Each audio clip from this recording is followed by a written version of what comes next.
when you turn from 14 to 15, you go from secondary 2 to secondary 3, your classes will kind of change. The students will be rearranged into new classes based on their academic results. I remember after this rearrangement of classes, I would text the people that were my friends in the year before to go out and eat with me, to go have fun together, and I would always get rejected. I would try to join them in the canteen, try to have a conversation with them, and they would leave shortly after I joined the conversation. I had this small tight-knit group of 4 guys, and I felt all of them stray away from me, and this was the first time I've ever experienced this. People I thought that cared, people that I thought were my really good friends. I couldn't believe it. It wasn't even a thought in my mind to acknowledge that they were growing apart from me, because it just didn't make sense at the time. You see those TV shows of the idealized friendships and shit, so them going to hang out with their new friends just absolutely boggled my mind. I was convinced that they were the problem, not me. I mean, I'm literally the most charismatic and sexiest man alive. Why would they ever need to leave me, right? I held on to the social conditioning that I'm perfect the way I am. It's their problem, it's their loss to leave me. And when you hang on to that thought, you stop doing self-assessment. You hold on to these coping mechanisms, these lies that help you feel better about yourself in that one moment. Your self-image gets accumulatively tarnished. You subconsciously know you could be lying to yourself, but you never go and confront that fact. So over time, I knew they were avoiding me. I knew that I'm losing them. I refused to accept it. I refused to believe that it was true. If you think you are being avoided, you are probably right.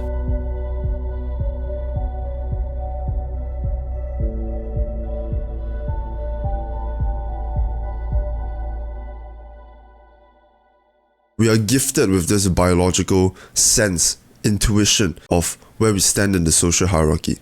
It is directly correlated with how we feel. You will know when you are being avoided or looked down upon. And the goal is to remove our personal identity from how people see us, from where we stand in the social hierarchy, so that we can act as we are, so that we can be expressive even though people seem to hate us. The common notion of just be yourself and don't care what people think. But to achieve that, your mind must first understand that you have options. There is a group of people that accepts and loves you for who you are. And without finding that group, you just constantly doubt whether what you think is right even makes any sense. What you want to be will even provide any good to this world. And if you always have that doubt, why will you ever want to be yourself? You will hate yourself for wanting to be that version of yourself if you understand that it has no good to the world, if you understand that nobody will love you for it. In order for us to stop being so critical about how people think of us, and stop taking it personally, to be able to act as we are and express what we want, we only need the understanding that we'll be okay despite that. Because right now we are afraid of rejection. We need that approval, if not we cannot act in that way. But once the thought of abundancy is in our head, once we understand that there are unlimited people out there, basically unlimited, alright? And then you understand that even though you are this way, people don't actually really care that much. It's just because you're in so much dilemma and you're so uncertain whether you should act this way or not, that makes you seem very inauthentic, and that's why people stray away. But if you hold on to what you believe in, even if it means standing alone, if you can express yourself, that's charismatic. People are not going to shun you for that. And at the start they will, because you're in so much uncertainty and doubt whether you should act that way. So you kind of act that way, but you kind of don't. And you just seem like such a inauthentic person at that moment. So there's a pain period when you're trying to express yourself versus you not wanting to be rejected by your environment, not wanting to be hated, not wanting to be alienated and feel like a retard. I'm gonna be who I want to be, but at the same time, fuck, that is fucking terrifying. Boom, you seem inauthentic, nobody wants to talk to you. Shit.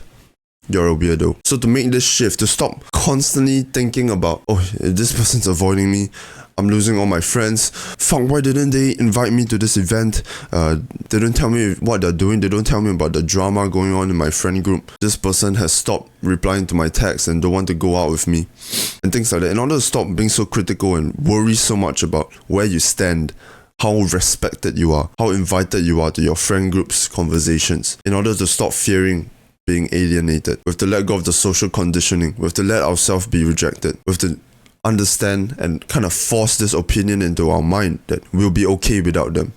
We will be okay without them because we'll find other people. We have so much time. There's no way in hell you're watching this and you're above the age of 30, alright? Maybe you are, cool, but most likely you're not. And if you're not, you have so much time and so many people to meet. These people, what they think about you does not matter. It does not matter. It doesn't change anything. No matter how much your mind wants to tell you how special your friends are currently, or how special that person is that you need the approval of, They really aren't that special because there are just that many people out there. Objectively speaking, you can always find better people, which kind of ruins the dream and it's a bit too realistic for our minds to handle, and it feels quite saddening. But it's true, you know, as much as I love my friends, as I really do love them, by the way, if one day they do betray me or leave me, not that I think they do, not that I even can fathom that they do, but I understand that if it does happen, I'll be fine because the world really is that abundant and I have an abundance of time to seek out other people if that happens. And I'm only able to think this way because I've been betrayed before by people that I completely trust. And I'm not gonna be so hurt that I throw away that ability to trust. I completely trust my friends, but I also understand that there are other places for me to go. This place is not the only place I'll feel at home, and I don't need their approval to live as the man I want to be. So going through that pain period, learning to be yourself, learning to accept that rejection will come, that's the hardest part. You could be an absolute retard, you could actually be one, right? But perhaps you don't realize it. You could be completely deluded with some facts about yourself. You could be narcissistic, selfish as hell. You could act very bigoted. Maybe you rush to put the blame on someone. Maybe you lack honor amongst your friends. Do self-assessment and see what you can improve and deliberately tackle it. Perhaps you're stupid, you're shy, you lack charisma, you don't know how to hold eye contact, you're socially anxious, you don't provide any value because you're bad at everything you do, you're not funny, you have very limited vocabulary, you provide no substance to the group. That sounds mean as hell for me to say, but it could very much be true. But guess what? All these things I just mentioned can be changed. Every single one can be changed. Bad mental health can be directly tackled through journaling and meditation. Your shitty social anxiety can be directly tackled through exposure therapy, through putting yourself what you can do and slowly improving yourself from there. Deliberately facing your fears. You can absolutely change that. You just need to be willing to. You can just wait for people who would willingly accept you to walk into your life. I understand that you hate the world. Why can't it just be so unconditionally loving? Why can't I just feel accepted from the start? Why can't I just be valuable? But something is only valuable when it is difficult to obtain. So those traits that will bring value to other people, those things that you need to change your position, to get better things out of life, are valuable. And that's because they are difficult to have. Not everybody is valuable. Sure, everyone is a beautiful creature, but you know this, not everyone is valuable. Let's be honest. It fucking frustrates you, right? You're supposed to be special. You're supposed to be popular and loved effortlessly. All those shows you've watched have conditioned you to feel like you are the main character. You deserve the admiration too. You're just waiting for that chance to be tested. That one day to come where you can show how capable you are and make them regret for not appreciating you. And then they'll realize, oh, how special and cool you are, and oh, I should have loved you from the start. I should have appreciated you from the start. I remember when I was younger, I would fantasize of the day that my school gets attacked by terrorists. And since I'm literally Batman, right, I will go around and stealth attack and beat up all these terrorists and save the women, save the girls, save the guys and lead them. Absolutely autistic. But I genuinely fantasize about things like that. I think you kind of do too. Maybe not to my extent of autism, but maybe you want that day of reckoning, that day to be tested, to show your competence, to finally let people know you are special. We want that day. We want that day, don't we? But truth is, the day of reckoning doesn't exist. I've waited 20 years, alright?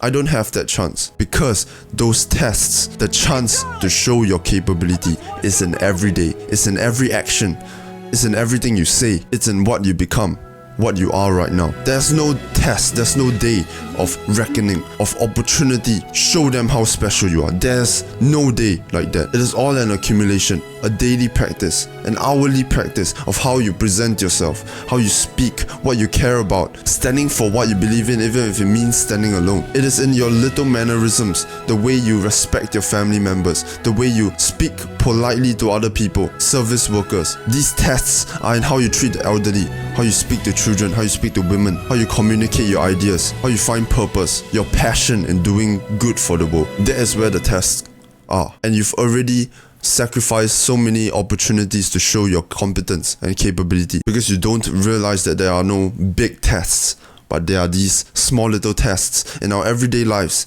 that we have to do well in. Even though the significance of it doesn't seem humongous, but it all accumulates into your identity.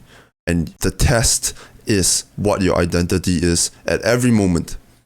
Who you are, what you decide to do, What are your common tendencies? Are you a force of greater good for the world? Or are you just another bigoted, mindless slave that social conditioning controls? I believe that as a man, we are only as good as the amount of value we provide. And that's quite saddening. No one's gonna come save us. We are expected to save ourselves. We are expected to make something of ourselves. Women and children will immediately be provided for by society. And it has always been this way. Biologically, it makes sense that women and children are the groups of people that need to be protected, that need to be kept alive, and their welfare should be maintained. We, however, men, are literally built to suffer. That's why there's a ridiculous surplus in homeless men over women and children. If a man ends up as a failure, he is expected to win the game entirely by himself. But this is a good thing.